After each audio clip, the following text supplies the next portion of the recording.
नमस्कार, स्वागत है आप सभी का आप अभी तक में और मैं हूं आप सभी के साथ मानसी झा।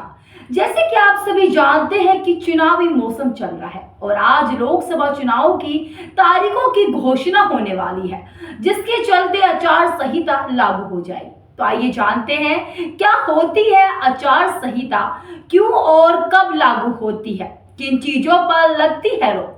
चुनाव आयोग आज लोकसभा चुनाव 2024 की तारीखों का ऐलान करेगा। तारीखों के ऐलान के साथ ही देश भर में आचार संहिता लागू हो जाएगी। इससे पहले आयोग ने एजेंसियों के साथ समीक्षा बैठक की और उन्हें धन और बाहुबल पर अंकुश लगाने का निर्देश दिया। इसके साथ ही बेहतर परिणाम सुनिश्चित करने के लिए एक समन्वित दृष्टिकोण के साथ चलने की ओर बात कही गई है। आइए जानते हैं कि यह आचार संहिता आखिर होती क्या है, यह किसके लिए जारी की जाती है, किन किन चीजों पर लगती है पाबंदी। क्या है आदर्श आचार संहिता? जी हाँ, अब बता दें, आदर्श आचार संहिता राजनीतिक दलों और उम्मीदवारों के मार्गदर्शन के लिए निर्धारित किए गए मानकों का एक ऐसा समूह है जिसे राजनीतिक दलों की सहमति से तैयार किया गया है। आदर्श आचार संहिता में चुनाव आयोग की भूमिका अहम होती है। संविधान के अनुच्छेद 324 के अधीन संसद और राज्य विधानमंडलों के लिए स्वतंत्र, निष्पक्ष और शांतिपूर्ण चुनावों का आयोजन चुनाव आयोग का संवैधानिक कर्तव्य है। कितने दिनों तक लागू रहती है आदर्श आचार संहिता? जी हाँ, आपको बता दें, चुनाव आयोग द्वारा चुनाव तारीखों की घोषणा की तारीख से इसे लागू किया जाता है और यह चुनाव प्रक्रिया के पूर्ण होने तक लागू रहती है। लोकसभा चुनाव के दौरान आदर्श आचार संहिता पूरे देश में, जबकि विधानसभा चुनाव के दौरान पूरे राज्य में लागू होती है। क्या है आदर्श आचार संहिता की विशेषताएं? जी हाँ, अब बता दें, इसकी मुख्य विशेषताएं निर्धारित करती है कि राजनीतिक दलों, चुनाव लड़ने वाले उम्मीदवारों और सत्ताधारी दलों को चुनाव प्रक्रिया के दौरान कैसा व्यवहार करना चाहिए।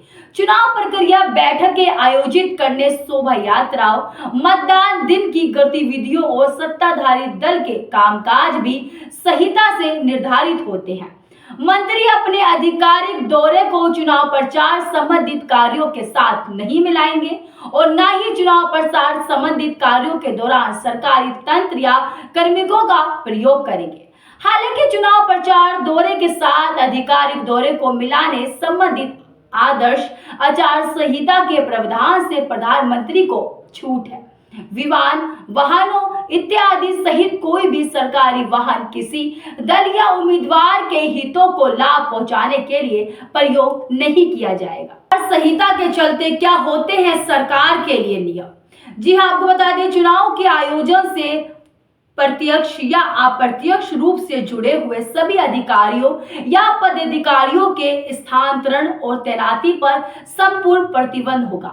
यदि किसी अधिकारी का स्थानांतरण या तैनाती आवश्यक मानी जाती है तो पहले आयोग की अनुमति ली जाएगी। मंत्रियों को अपना आधिकारिक वाहन केवल अपने आधिकारिक निवास से अपने कार्यालय तक शासकीय कार्य के लिए ही मिलेगा।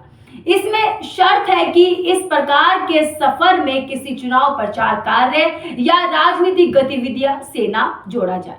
चुनाव आयोग के अनुसार कोई दल या उम्मीदवार ऐसी किसी गतिविधि में शामिल नहीं होगा जो धार्मिक या भाषाई, जातियों और समुदायों के बीच मतभेद को बिगाड़ने या परस्पर घृणा या तनाव उत्पन्न करे। वोट हासिल करने के लिए जाति या संप्रदाय की भावनाओं के आधार पर कोई अपील नहीं की जाएगी। मस्जिदों, चर्चों, मंदिरों और अन्य पूजा स्थलों का चुनाव प्रचार के मंच के रूप में इस्तेमाल नहीं किया जाएगा। जब राजनीतिक दलों की आलोचना की जाए तो उसे उनकी नीतियों और कार्यक्रम, विगत रिकॉर्ड और कार्य तक ही सीमित रखा जाए। सभी दल और प्रत्याशी ऐसी सभी गतिविधियों से परहेज करेंगे जो निर्वाचन विधि के अधीन भ्रष्ट आचरण और अपराध है।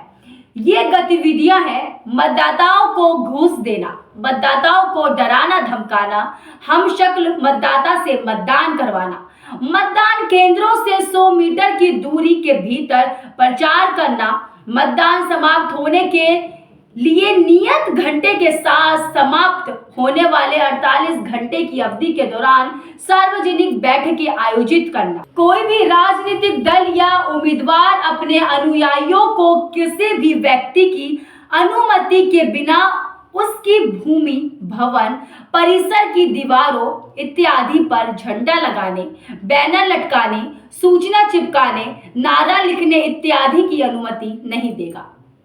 चुनाव प्रचार के लिए क्या है आचार संहिता? जी हाँ, आपको बता दें, आयोग ने राजनीतिक प्रयोग के लिए स्कूलों और कॉलेज के मैदानों के प्रयोग की अनुमति नहीं दी है। सार्वजनिक संपत्ति पर उम्मीदवार, संबंधित पार्टी अथवा उम्मीदवार के पोस्टर मतदान के लिए मतदान केंद्र के 100 मीटर की दूरी के भीतर वोटों के लिए प्रचार करना निषेध है। मतदान के दिन मतदान केंद्र के आसपास किसी भी तरह के हथियारों से लैस किसी भी व्यक्ति को हथियार ले जाने की अनुमति नहीं है। प्रत्यक्ष या अप्रत्यक्ष रूप से परिवहन के लिए किसी भी प्रकार के वाहन द्वारा किसी भी मतदाता को मतदान केंद्र तक लाने ले जाने के लिए कोई भी व्यवस्था अपराध है। बैनर, झंडा आदि को लागू स्थानीय कानून के प्रावधानों और निषेधात्मक आदेश के अधीन प्रदर्शित कर सकता है। देश और दुनिया की खबरों से अपडेट रहने के लिए आप अभी तक न्यूज चैनल को सब्सक्राइब करना ना भूलें और साथ ही हर न्यूज का नोटिफिकेशन पाने के लिए बेल आइकन को भी दबाएं।